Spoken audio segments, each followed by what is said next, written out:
मोहित ने घर का दरवाज़ा खोलते ही अपनी पत्नी सुहानी के गालों पर जोरदार 2 थप्पड़ मारे। अचानक पड़े थप्पड़ से सुहानी ज़मीन पर नीचे गिर गई। यह देखकर पास खड़ी सुहानी की 2 साल की बेटी उसे पकड़कर रोने लगी। सुहानी ने गालों पर हाथ रखते हुए कहा, मोहित ऐसा क्या किया मैंने? फिर मोहित ने दांत पीसते हुए गुस्से में कहा, सुहानी तुम्हें मैंने मना किया था ना कि तुम पार्टी में किसी के सामने मुंह नहीं खोलोगी, किसी से बात नहीं करोगी। जाहिल गवार कहेगी, जरा भी शर्म नहीं आती तुम्हें? अचानक पड़े थप्पड़ से सुहानी कँप आ गई थी। उसकी आंखों में आंसू आ गए। उसे समझ नहीं आ रहा था कि आखिर मुझसे गलती क्या हुई। रोते हुए कांपते हुए आवाज़ में उसने दोबारा कहा, लेकिन मैंने किया क्या है? मोहित ने गुस्से में तमतमाते हुए कहा, क्यों कहा कि मुझे अंग्रेजी नहीं आती? आपकी बात समझ नहीं आ रही। आप हिंदी में पूछिए तो मैं आपको बता सकती हूँ। तब सुहानी को ध्यान आया कि उसने मोहित के साथी अफसर की पत्नी के साथ हिंदी में बात की थी। क्योंकि सुहानी को अंग्रेजी बोलनी नहीं आती थी, गांव के ही कॉलेज में बीए पास सुहानी शादी उसके बड़े पापा ने अपने नज़दीकी मित्र के बेटे मोहित से करा दी, जो कि एक सरकारी अफसर था। सुहानी के पिता एक किसान थे और माँ एक सामान्य गृहिणी। सुहानी अपने माता पिता की इकलौती संतान थी। मोहित के घर वाले भी मोटे दहेज के लालच में आकर शादी के लिए तैयार हो गए। रंग रूप और गुण से सुंदर सुहानी बहुत ही व्यवहारिक और सामाजिक स्त्री थी। इसके विपरीत मोहित व्यवहारिकहीन और अहंकारी व्यक्तित्व का पुरुष था। उसे अपने पद और प्रतिष्ठा का इतना अभिमान था कि उसके आगे वो किसी को कुछ नहीं समझता था। खासकर अपनी पत्नी सुहानी को तो वो हमेशा अपने पैरों की जूती समझता था।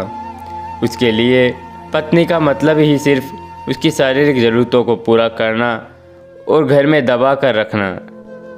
3 साल की शादी में ऐसा कोई दिन नहीं था जब मोहित ने सुहानी को उसकी पढ़ाई और नौकरी का पैसा न होने पर तंज न कसा हो या उसका साथ हिंसा न की हो। बात बात पर सुहानी को थप्पड़ मारना तो उसके लिए आम बात थी। रोज़ की मारपीट से सुहानी परेशान हो चुकी थी, लेकिन आज उसने तय किया कि वो अब चुप नहीं रहेगी। उसने खुद को संभालते हुए आंखों में बहते आंसुओं को पोंछते हुए मोहित से कहा, हाँ मुझे नहीं आती शर्म इस बात को स्वीकारने में कि मुझे फर्राटेदार अंग्रेजी बोलना नहीं आती, लेकिन इस वजह से मेरा कोई वजूद नहीं, इस बात को भी मैं नहीं मानती। सुहानी के जवाब को सुनकर मोहित ने फिर सुहानी के बालों को खींचते हुए कहा, अच्छी बड़ी जुबान चलने लगी है, कान खोल कर सुन लो। 2 कौड़ी की औकात नहीं तुम्हारी, ना ही तुम्हारा अपना कोई वजूद है। जिस दिन मैंने तुम्हें छोड़ दिया ना, उस दिन से लोगों के घर घर जाकर नौकरानियों की तरह झूठे बर्तन धुलोगी और झाड़ू पोछा करोगी। तब जाकर मुश्किल में पेट भर पाओगी, लेकिन सम्मान और इज्जत तो भूल ही जाओ, क्योंकि तलाकशुदा स्त्री को समाज में ना कोई सम्मान मिलता है, समझे, सिवाय तिरस्कार के। तुम मेरी पत्नी हो, एक सरकारी अफसर की पत्नी हो, इसलिए तुम्हारी इज्जत करते हैं, यही तुम्हारी पहचान है। 2 साल की बेटी को गोद लेकर सुहानी ने कहा, ओ तो मैं पिछले 3 साल से धोखे में थी कि तुम मुझसे प्यार करते हो, और एक न एक दिन तुम मुझे प्यार से समझोगे और मैं तुम्हें अपने प्यार से बदल दूंगी, क्योंकि पति पत्नी मिलकर एक दूसरे के पूरक बनते हैं। लेकिन मैं गलत थी। मुझे क्या पता था कि प्रतिस्पर्धा पति पत्नी में भी होती है। ठीक है मोहित, मैं जा रही हूँ, हमेशा हमेशा के लिए तुम्हारी ज़िंदगी से। अब तुम अपने स्टैंडर्ड की दूसरी पत्नी ले आना, अपने लिए मैं तलाक के पेपर भेज दूंगी। यह कहकर सुहानी वापस अपने गांव अपने माता पिता के पास चली गई। विकट परिस्थितियों में भी सुहानी ने कभी हार नहीं मानी। समाज के ताने सहती सुहानी अब सामाजिक कार्यों में जुट गई और अपने दर्द को कलम की सहायता से डायरी के पन्नों में समेटने लगी।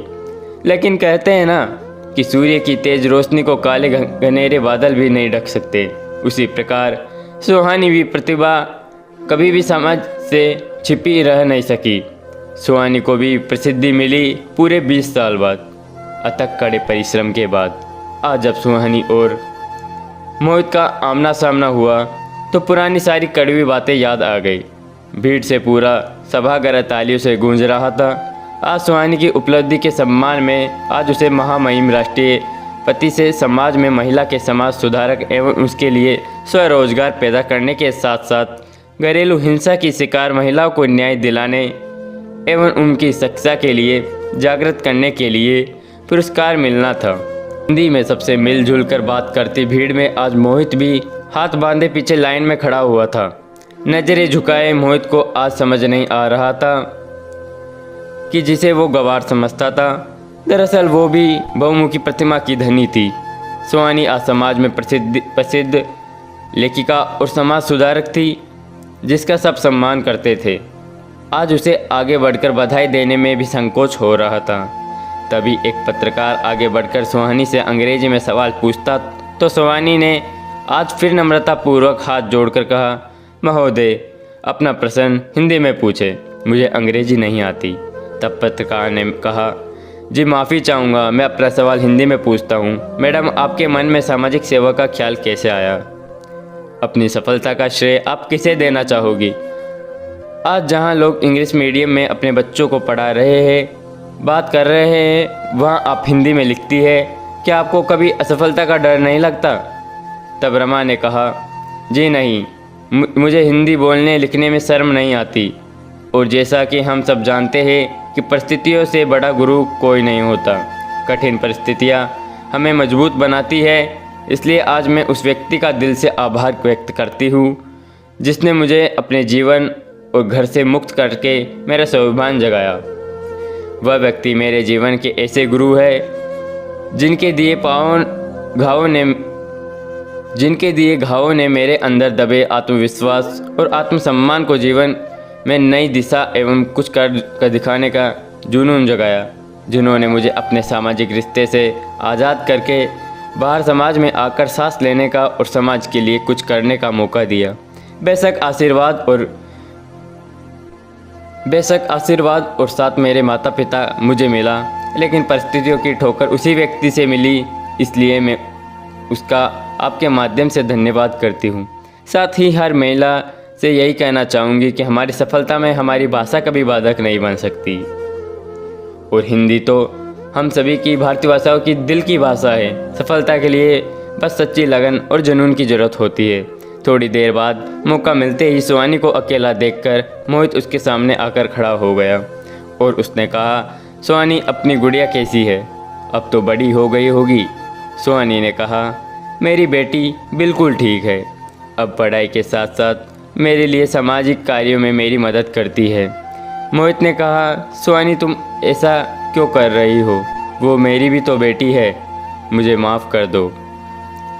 मैं तुम्हारी अहमियत नहीं समझ पाया। तुम्हारी जाने के बाद मैंने अपने ही ऑफिस की महिला के साथ अफसर से शादी की। 2 बेटे भी है, लेकिन मेरी कोई इज्जत नहीं, ना ही मेरी कोई अहमियत है।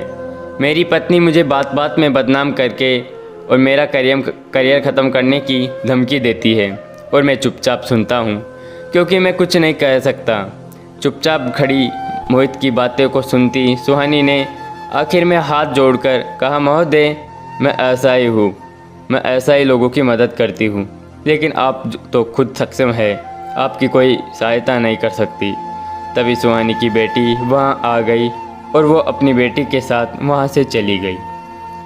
मोहित आज नज़रें झुकाए चुपचाप सब कुछ सुन रहा था, लेकिन कुछ भी कहने की स्थिति में वो बिल्कुल नहीं था और अपने तिरस्कार किए रिश्तों को जाते देख रहा था क्योंकि वो आज मजबूर था और कुछ नहीं कर सकता था। लेकिन सुहानी आज मजबूत थी। दोस्तों, उम्मीद करता हूँ कि ये कहानी आपको पसंद आई होगी, तो प्लीज़ लाइक कमेंट शेयर करना ना भूलें। कहानी का उद्देश्य सिर्फ इतना है कि हम अक्सर कहते हैं कि ऐसा सिर्फ कहानियों में हो सकता है, लेकिन हम ये भूल जाते हैं कि कहानियाँ बनती ही तब है जब ऐसी घटनाएं होती है। उन घटनाओं से प्रेरित होकर ही कहानियाँ लिखी जाती है। और महिला तो शक्ति स्वरूप होती है, अगर वो कुछ करने की ठान ले तो फिर कोई शक्ति उन्हें कभी नहीं हरा सकती।